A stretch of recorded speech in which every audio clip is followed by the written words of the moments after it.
नमस्ते। एक प्रश्न अक्सर लोग पूछते हैं कि अगर रेबीज़ से ग्रस्त कोई जानवर काट ले तो क्या रेबीज़ का टीका लगवाना चाहिए? क्योंकि टीके में भी रेबीज़ का ही डीएक्टिवेटेड वायरस होता है। तो अगर किसी जानवर ने रेबीज़ का वायरस हमारे शरीर में घुसा दिया है तो फिर डीएक्टिवेटेड वायरस की हमें क्या आवश्यकता है? ऐसा सवाल कई बार लोग कहते हैं। कुछ लोग कहते हैं कि फिर रेबीज़ का टीका लगाने की कोई आवश्यकता नहीं है, क्योंकि फिर रेबीज़ का जो इन्फेक्शन जो उस जानवर के माध्यम से आपके शरीर में दाखिल हुआ है वो उसके खिलाफ भी हमारे शरीर की एंटीबॉडीज़ काम करने लगेंगी। तो इन दोनों में कौन सी बातें सच है, आज इस वीडियो में हम इसी बात को समझने की कोशिश करेंगे। तो देखिए, कुछ जानवर जो मैमल्स हैं, कुत्ता है, बंदर है और तमाम ऐसे जानवर हैं, वो रेबीज़ के वाहक हो सकते हैं।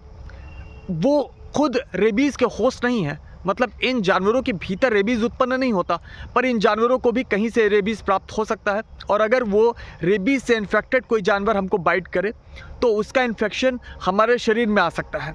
रेबीज़ का इन्फेक्शन, जैसा कि हम सभी को पता होगा, कि खून के संपर्क में आने पे या लार के संपर्क में आने पे वो हमारे शरीर में दाखिल हो सकता है। तो ऐसे में अगर रेबीज़ से ग्रस्त कोई कुत्ता हमको काट ले तो रेबीज़ का वायरस तो ऑटोमेटिकली हमारे शरीर में आ गया।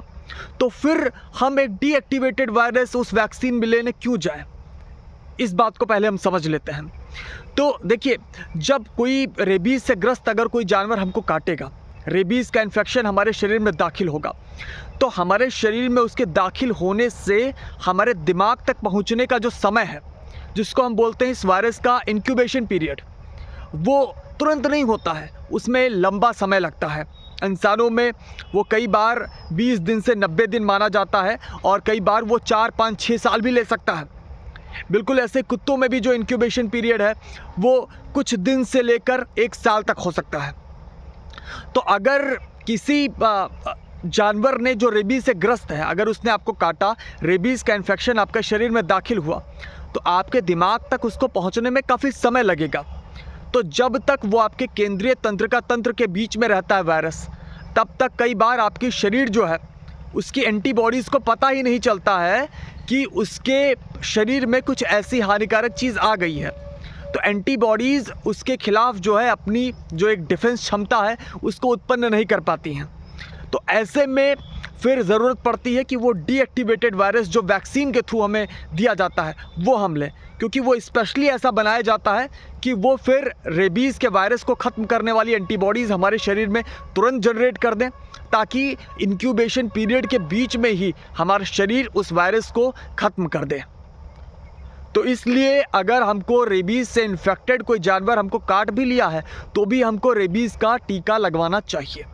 दूसरा, वैक्सीन आमतौर पर किसी इन्फेक्शन के हमारे शरीर में दाखिल होने से पहले लगाई जाती है। जैसे कई बार कुछ वेटनेरियंस जो पशु चिकित्सक हैं या जो जानवरों को रेस्क्यू करते हैं, वो पहले ही रेबीज़ का वैक्सीन ले लेते हैं, ताकि चूँकि अक्सर उनको जानवर काटते हैं उपचार के दौरान, उनकी मदद के दौरान, तो फिर उससे सुरक्षा रहे।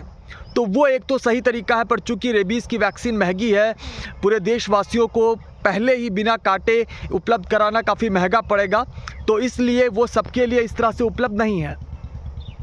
लेकिन उसके बाद भी, काटे जाने के बाद भी वो वैक्सीन लगाया जाना जो है वो हमारे लिए फ़ायदेमंद ही होगा, वो उस रेबीज़ के इन्फेक्शन से लड़ने में कारगर ही होगा। दूसरा, एक और जो वायल है, एक और दवा आती है जिसको हम बोलते हैं रेबीज़ इम्यूनोग्लोबिन, जो हमारी बॉडी की इम्यूनिटी को इस तरीके से बूस्ट करती है कि वो प्रॉपर एंटीबॉडीज़ को जनरेट कर पाए, जो उस रेबीज़ के वायरस को या दूसरे भी संक्रामक वायरसेस को भी ख़त्म कर पाए।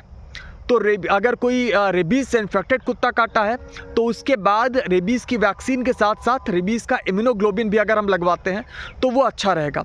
वो इम्यूनोग्लोबिन आमतौर पर वो सरकारी अस्पतालों में नहीं मिलता है, चूँकि वो काफ़ी महंगा होता है, पर उसको भी लगाया जा सकता है अगर आप उस लंबी संभावना को भी आप ख़त्म करना चाहते हैं वायरस को रोकने के लिए।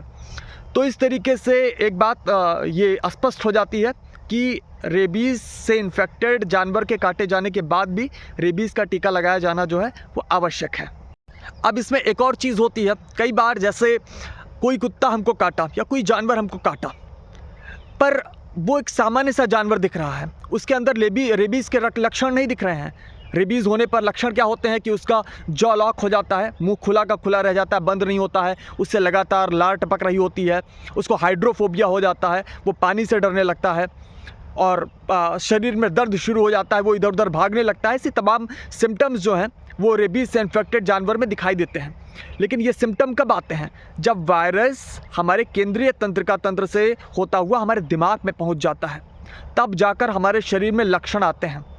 तो अगर किसी जानवर ने हमको काटा है और उसके अंदर ऐसा कोई लक्षण नहीं है जो रेबीज़ जैसा लक्षण दिखता हो, तो भी हमको एहतियात के तौर पर रेबीज़ का टीका लगवा लेना चाहिए, क्योंकि हो सकता है कि उसके शरीर में कहीं पर उसको कोई दूसरा जानवर काटा हो और रेबीज़ का वायरस उसके शरीर के अंदर पहुंच गया हो पर उसके दिमाग में ना पहुंचा हो, इंक्यूबेशन के पीरियड में हो, और ऐसे में भी उसके शरीर से हमारे शरीर में वो रेबीज़ का जो इन्फेक्शन है वो आ सकता है। तो ऐसे में भी हमको एहतियात के तौर पर रेबीज़ का टीका लगवा लेना चाहिए।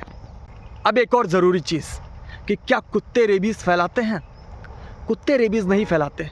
जितना एक कुत्ते के काटने से हमको रेबीज़ फैल सकता है, उतना ही एक इंसान के काटने से भी रेबीज़ फैल सकता है। जितनी प्रोबेबिलिटी एक कुत्ते के रेबीज़ से इन्फेक्टेड होने की है, उतनी इंसान की हो सकती है। पर चूँकि इंसान अपना अलग तरीके से बचाव रखता है, कपड़े पहनता है, घर में रहता है, तो कई बार उसके शरीर में वायरस के दाखिल होने की संभावना थोड़ी कम हो जाती है। तो हर कुत्ता रेबीज़ से इन्फेक्टेड नहीं होता, पर फिर भी हम उस आखिरी संभावना को भी टालने के लिए रेबीज़ का टीका लगा लेते हैं। पर कुत्तों को हम विलेन की नज़र से ना देखें कि वो रेबीज़ फैलाते हैं। रेबीज़ तमाम तरीके के मैमल्स जो हैं वो अपने शरीर में ग्रहण कर सकते हैं और उसको फैला सकते हैं।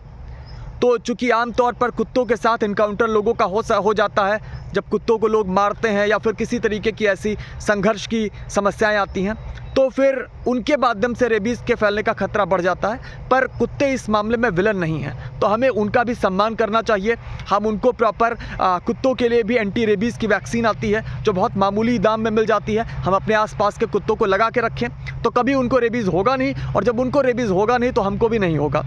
साथ ही साथ उनको अलग अलग तरीके से हम वैक्सीनेट करें, उनका हम बधियाकरण कराएं, स्टेरिलाइजेशन कराएं ताकि उनकी जनसंख्या भी ना बढ़े। तो इस तरीके से मानव और कुत्तों के बीच में जो संघर्ष है वो भी कम होगा और ये समस्याएं और भी ज़्यादा कम होगी। और यही उपाय है इस समस्या को रोकने का। कुत्तों को हेय दृष्टि से देखना, उनको मारना, ये बिल्कुल भी उपाय नहीं है और ये कानूनन अपराध है, तो ऐसा करने से बचें। यदि इस विषय में आपका कोई और प्रश्न हो तो कृपया कमेंट में ज़रूर लिखें, और आपको ये वीडियो कैसा लगा, जानकारी कैसी लगी, वो भी कमेंट में ज़रूर बताएं। और धन्यवाद तो मैं दूंगा नहीं, क्योंकि धन्यवाद भी इन जानकारियों के बदले कमेंट में आप ही को देना है।